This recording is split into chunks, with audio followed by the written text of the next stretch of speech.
in the archive room, everybody. There we go, fireproof storage. And I was looking in here the other day and I was very curious about what you're going to do with the film reels. Well, interestingly enough, I've thought about that as well. And I think, I don't know how, but do you know of like a place that we can, well, let's look at these first, you guys. These are like serious stuff here. This is probably has Alberta in here that I've never seen before. Let's turn this one around. So this says St. Anton, 1937. Now, Daryl, what do you think? Right, my first thought about it is those are very old and I don't know what condition they are in. Have you got any clues as to how good they'd be? Here we go, 1937 St. Anton. Right, I just wonder if we hold it, unroll it a bit and hold it up to the light and see if we can see any picture on it. Okay. Let me just have a look. Okay, all right, Daryl. What is this? What kind of film is this? This is 16mm film. Oh, there's definitely, oh my God, who is that? Is that Alberta? So I know a little bit about old films because one of my uncles used to use old films.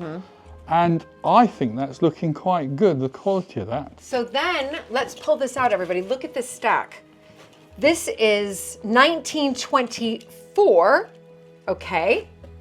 So that means possibly Alberta's in there. Obviously, I'm obsessed with all things Alberta. We have 1938, Hinchingbrook, Coach, Fate, Family, Somebody's on the Roof. Wow. Okay. In the letters that I've been transcribed, I've heard about those parties. Have you? Yeah. Well, we're gonna get film on them. I mean, how much? I mean, okay. This one is 1945. This is Stratford upon Avon, 1945, and Hinchingbrook, 1946. Alberta's still around then. This is amazing. Okay, let's get these all out. This is 1943. Huntington, Stratford, Victor, Rosemary. It's black and white. My father-in-law's in there. John. Wow. Okay. Now, I have asked before. Okay, 1946, the Huntington races. 1935, this is Hever, Boddington, and oh my God, George the Fifth's 1935. Is that a coronation? Jubilee. No, it says Jubilee. Oh, the Jubilee. Wow. Is that right? Yes, George the Fifth Jubilee, because then George the Sixth became in 1937. So he must have taken his camera and been roadside or in one of the buildings. There's more, everybody. There's more. Coronation, right here. Wow. But we don't know if that's 53 or if that's 37. This will be amazing. Then we've got, hold on, 1937 to 1938. We have, at least they're labeled. Oh dear, sorry. Oh God, let's put that. Okay, whoa. 1946 Huntington races in color. Shots of House and Gardens, 1938. This is all like pre-war, everybody, pre-Second World War. Okay, I will get some tape for that. Couple more, and then what we're gonna do is, this is 1937, Cruise on the Hudson. Nice. And then we've got 1937 to 1938, and then we have France, Italy. Oh. This is 1952, so she won't be in here, but that doesn't matter. Okay, we're still getting, so what I did was, Daryl, I had asked somebody like a while ago on how to find out how much footage I have in order to get it digitized. Is that the right word? Or to basically... Yeah, because it's no good here. We can't play it, can we? No. So what they told me to do was to take a ruler, I have a ruler, and take a picture and measure all of them. And that's how you figure out how much feet you have. Let's take this one. 1924. Let's definitely take this one. That's the oldest one. Wow. That is the oldest one. Do I need to flip it around? No. Whoa. And it's not even on a metal spool, is it? No, it's not. I wonder if they'll be able to do this. So then you're supposed to take this and measure it from here to here. So that's 6 inches. Take a picture. Let me get my camera out. Camera. Okay. So she should be able to see, let me put it in the center so she can see the spool. So this, woman who told me about this. Because then what you do is you have to subtract the spool.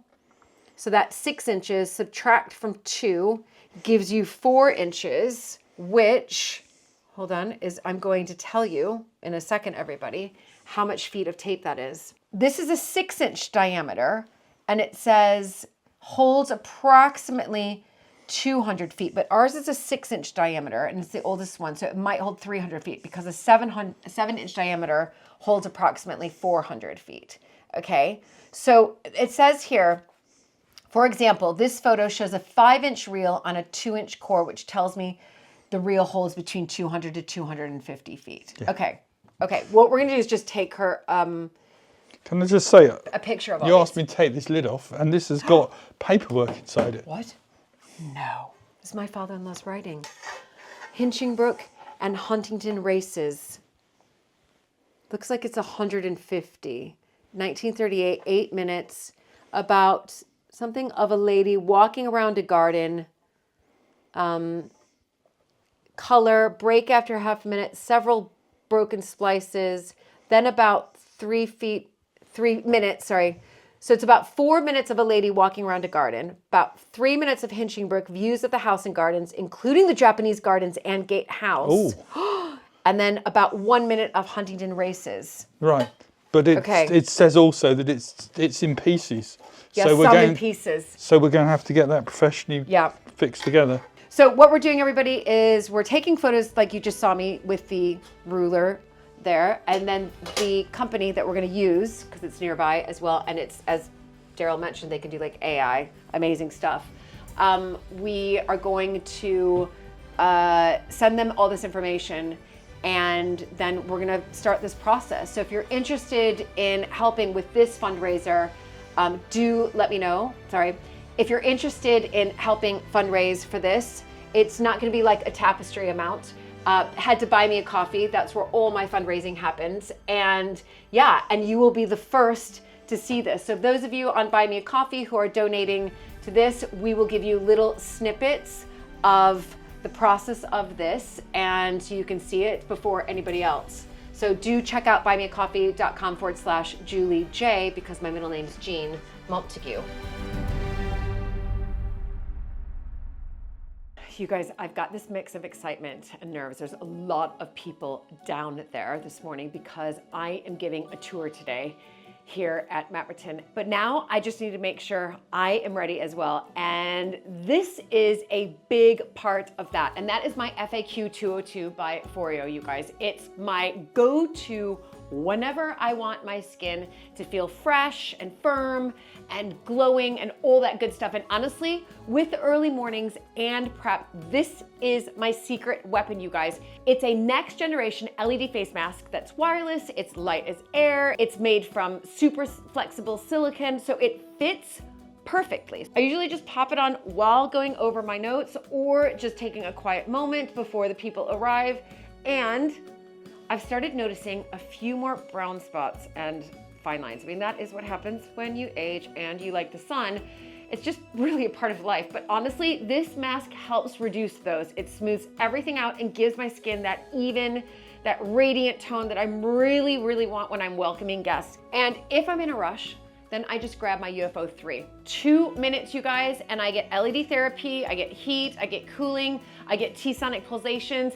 It's like a mini facial before I even head downstairs. Foreo rarely does discounts, but right now you can get 30% off with my code 30Mapperton, and it's stackable. So you can use it on items that are already discounted. So you've been thinking about upgrading your skincare? Now is the time. Look at that group out there. I've got a house full of visitors coming any minute, but I'm glowing, I'm ready. So click the link down below and don't forget to use 30Mapperton. I gotta go, that's a huge group. Bye. Right, I've come up to Mapperton Wildlands, to Coltley, and it's looking a bit like a moonscape because the land is so bare. And I can just imagine people looking at this and thinking, this is a nature recovery project. I mean, why have we got all this dead grass everywhere? And that is a fair point, because this grass is as dead as a moon rock. And the reason it's dead is that we've actually put on to the field a product to kill the grass called glyphosate. And glyphosate is used commonly to kill weeds. And it's quite controversial, I think, what we've done, because in a rewilding landscape, you'd think that weeds were celebrated, that everything would be allowed to come through and find its place in the ecosystem. But what you've got here is a field that was so dominated by what we call improved pasture, in other words, ryegrass and clover, that no other plant species were finding it possible, really, to establish themselves. And our vision for this area is of a field a little bit like the one that we have up at Mount Pleasant, and that is a wildflower meadow, a lowlands meadow, teeming with life, both in terms of the flora and the fauna. And so we've got to give it a helping hand. Mapperton Wildlands, there are times when we need to intervene and give this project a helping hand. We've done that with the tree planting, so you'll see that we've got various deer exclosures where we've planted native broadleaf trees because we think it's going to take so long for them to establish themselves naturally. And here, because we want to get a wildflower seed mix in, we're not going to succeed in doing that if we continue to have as much grass and clover. So we've killed it dead, and next we will be drilling and putting the seed in, and thank heavens it has been raining recently, because the ground is now moist and there is a chance that the seed will establish itself and germinate. Yeah, it's dead for a reason.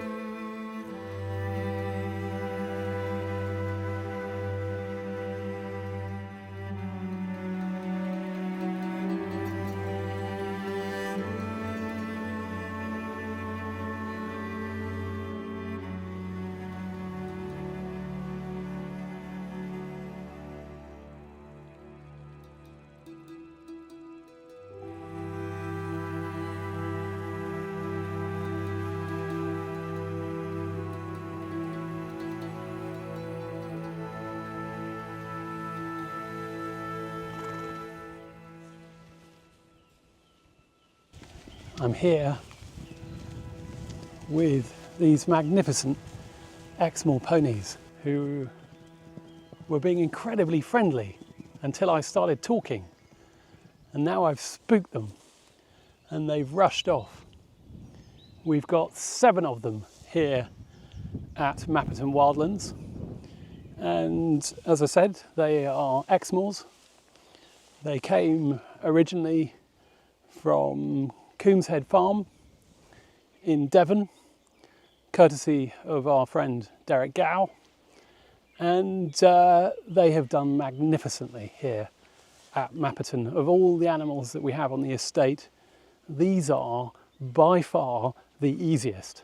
I mean, we've literally had to do nothing at all. They live in a very happy family unit. You can see we've had 1 young foal this year. We've got a stallion and a couple of mares, and then there are a couple of 2-year-old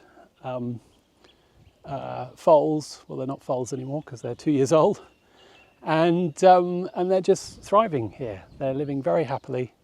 They're out all year round. We obviously, check on them and make sure they're okay, but we've never had any problems at all. And their role, of course, in this ecosystem is grazing and browsing, but also seed dispersal. So we can see all of their very healthy horse manure here. Look at that, look how wonderfully fresh it is. And oh look, there's crickets living on the outside, all sorts of little fly species. I'm not going to pretend that I know what they are, but the manure helps with the seed dispersal.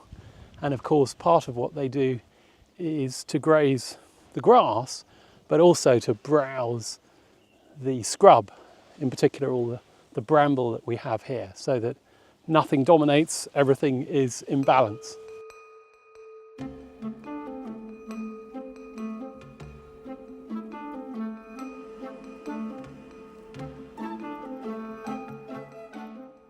We're not actually here to look at the ponies, even though that was wonderful. We are here for another reason. And there is a clue beneath us here.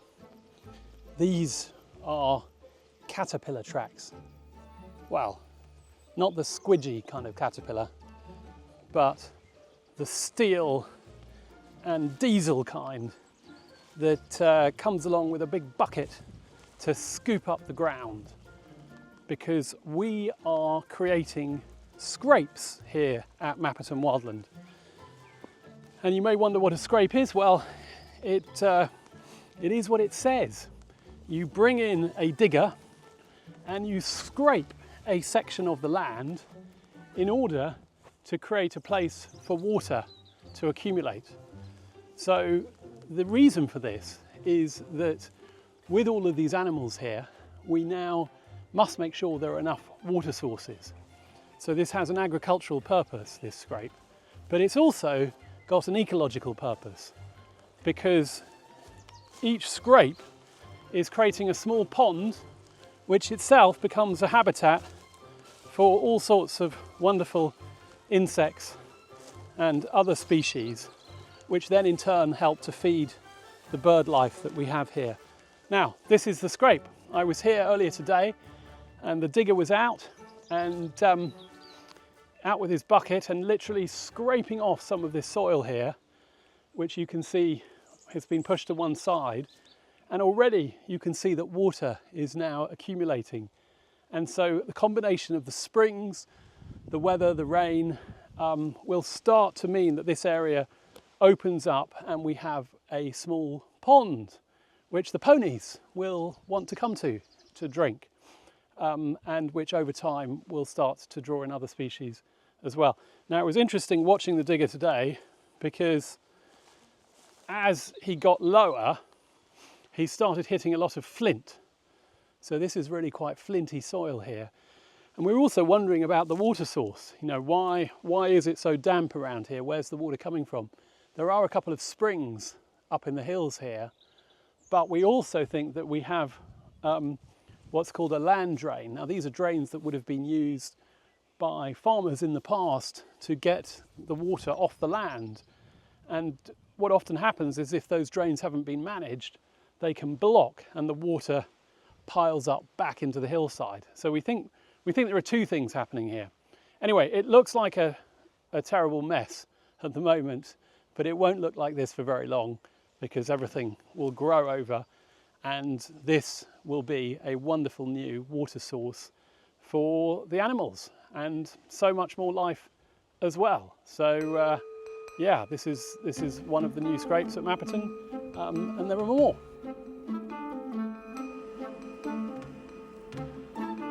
Now, I've just noticed something astonishing. We've only just dug this scrape. I mean, it was dug maybe an hour ago or so. And look, already there are hoof prints everywhere. So the horses have found the water, which is just brilliant. One of the challenges we've had here is getting water, enough water up here. And we've had to use what's called a water bowser. In fact, it's back over that way. We'll walk past it in a minute. Much better to have natural sources of water where we can.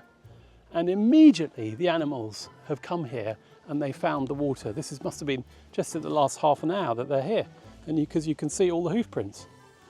Not sure I want to drink from that water, given its colour at the moment, but I think with the strength of a pony's gut, it's not going to have a problem at all. Actually, it looks fairly delicious, like a sort of lemonade sort of colour, don't you think, Chris? Yeah. Anyway, here we go, a new water source at Mapperton. It's just fabulous.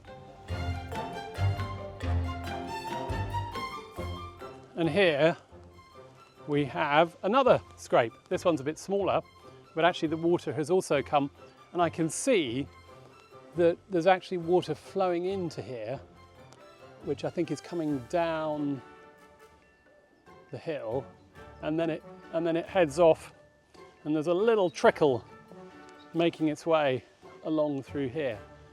So, you know, there's a permanent water source coming from the hill, which means that these scrapes are always going to be replenished and have water for the horses.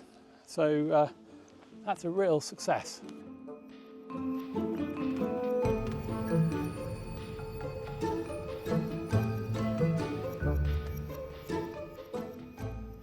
Now, sometimes here at Mapperton, amazing things happen in the background while you're not noticing.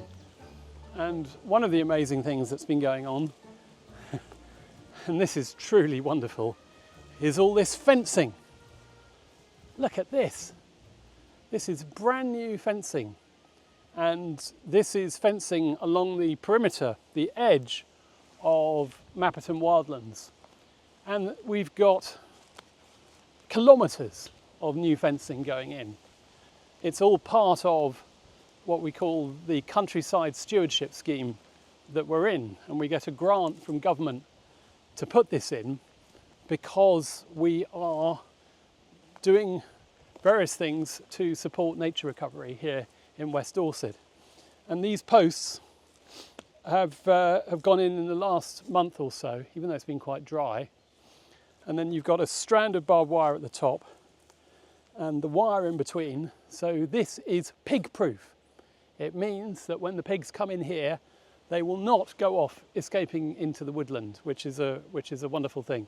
And then every so often we have a much larger post which provides support for everything else.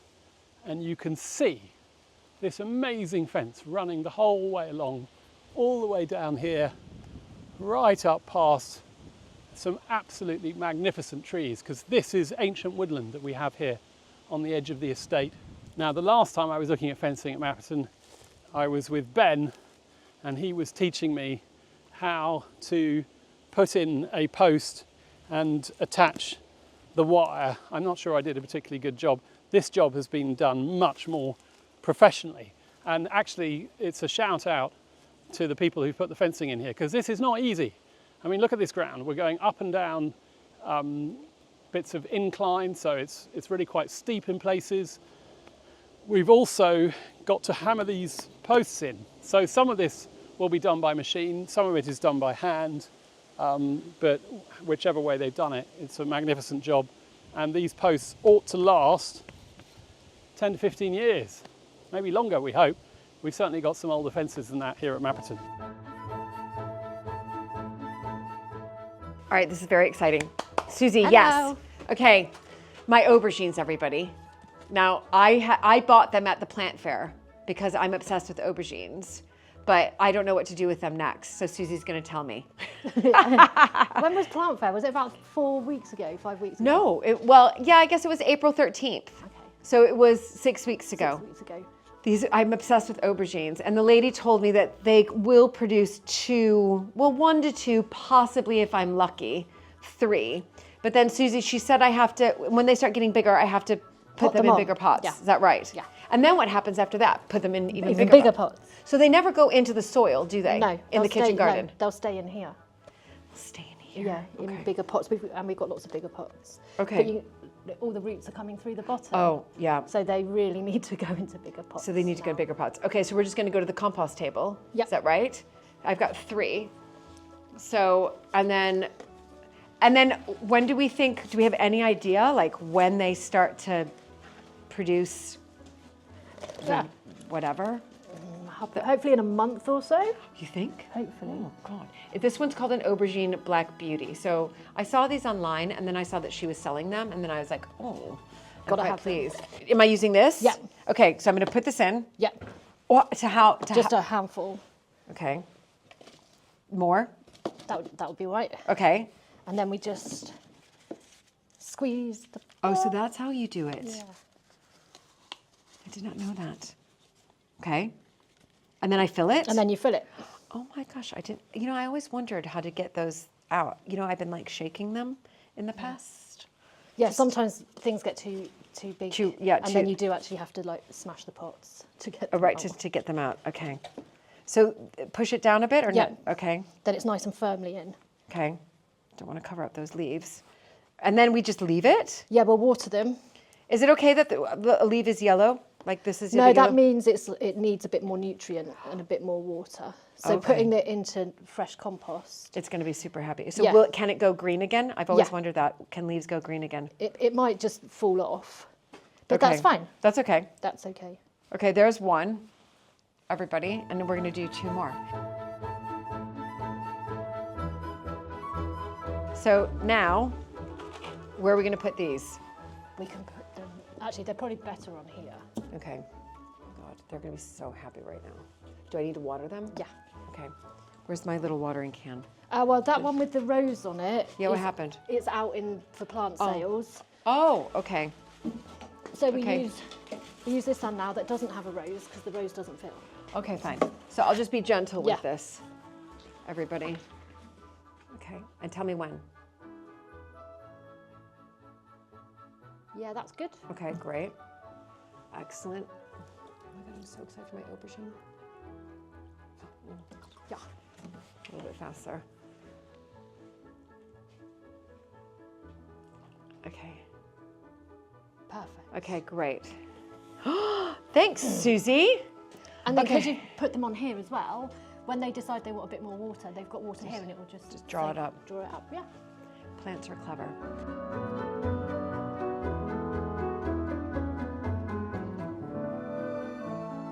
Kitchen garden. I'm so happy. Huge thank you to Lizzie and to Jill, and obviously to Susie for teaching me how to do all of this. Now, what is exciting is you're about to show me is the broad beans, isn't It's the it? broad beans, yeah. Okay, come and show me. So exciting. Oh my God. I've never grown broad beans, so I was like, where are the beans? And then look at, gosh. We started these from little seeds, didn't we? Little tiny seeds. I cannot believe that. Isn't that crazy, you guys? So how long until I can pick them? So you want to pick them soon because you want to pick them before you see the actual beans showing through the... Right, so like the is this one ready, do you Yeah. think? So I could pick this one? Yeah, like How do you pick it? it would... Do I snap it off? Yeah. Okay. Okay, I'm worried. That, Okay, got it. Okay. Just kind so of like you twist them off. Twist them off. Oh my God, these are my first broad beans. I cannot believe, and will more keep growing? Yeah, where all these flowers are. So you've got a little one Oh my gosh. starting to grow there. So that's turning into a bean. Oh my God, I can see, I'm gonna have so many broad beans, you Yeah, guys. there's loads. Okay, this is crazy. Okay, this is beyond exciting. Okay, this is gonna be my little broad beans, boil, shell them tonight. I cannot believe. All right, that's number 1 exciting. Number 2, sweet peas, everybody. They're gonna grow all the way up. And when do they start flowering? In the summer. In the summer, okay. Yeah, so July. Okay, great. That's gonna be amazing. I'm gonna put them all around the house. Then you probably saw me do this at some point. I mean, do you think these are kind of, let's just be honest here. I didn't do a good job planting these because I put too many together, didn't I? Oh yeah, in some of them, didn't you? Yeah. But What is the problem with that? When you take them, so we put them in the seed, you guys, in the trays, and then I was planting them, but I was getting lazy and I was just sticking a bunch in at the same time. Is it because then they don't have room to Yeah, grow? exactly. They don't have loads of room to go. So Right. I mean, you could always pull one of Yeah. those out and just move it to there. Oh, could I? Like that one. Yeah. But I've got to get the root, don't I? Yeah. Okay, hold on. And the ground's quite dry. Okay. So I'm gonna do, I see. And how big do you think this will get? Depends how long you leave it in. I always think it's better to eat them before they get too big because do then the too. taste of them isn't so good. Like that one's getting quite big now. Yeah. And it's starting to form flowers, so I would eat that one soon. So I'd eat that one soon. Okay. It's delicious. This was my hold on. This was my pak choi salad leaf mix. It's delicious. Then we have carrots here. Unbelievable. Then this is another mix. Don't ask which one this one is. I thought I put a little thing there. But this one it could be my favorite. And it's starting to flower, so I need to actually eat it. What is it? Salad leaves. Salad leaves. It's so good. Like this one, no, this one's my favorite. This one has real taste. I think this is the Oriental mix, actually. Look at those. That is, so I'm gonna have to pick some of those. That's a lot. Then we have carrots. It's a lot of carrots as well. It's a lot of carrots. Like how many would each one get? And how do you know when they're ready to go? Oh, they'll be tall, and then okay. need a while, yeah. Okay. So each plant will have 1 carrot. Right, okay. Okay. Then we have, you can see, look at this. These are my red onions, right? But these are not ready, are they? They're not ready. They won't be ready for a long while yet. Okay. And this is my remaining rocket, which is making the most delicious rocket pesto I've ever had. So I'm actually gonna pick, because we just gotta get rid of this so I can start to do. You're gonna plant some more rocket? Well, I'm gonna plant some of that salad in the, I'm gonna plant the salad that's in the, all that salad that's in there. I need to get this row, well, I need to get this row clear because obviously I overstepped where the onions were. So I'm gonna take 2 of these. We've got plans for this kitchen garden, so stay tuned. I mean, it's great this year. Oh, and your dahlias are starting to come up. What? Today is a great day. Let's go look at those dahlias. The sun is shining and it's amazing. They are coming up. So 3 out of 5. That's not bad. You That's happens. brilliant. So could the other ones still come up or no, do you think? Probably not, but Right, okay, fine. Keep an eye on them. Okay, that is amazing. All right, well, anyway, stay tuned for more garden adventures, kitchen garden and garden alone. But I think this is a pretty good run for this year. And we're only a quarter of the way through the season, if you like. Anyway, thanks everybody. Here's to rocket, delicious. It's so good.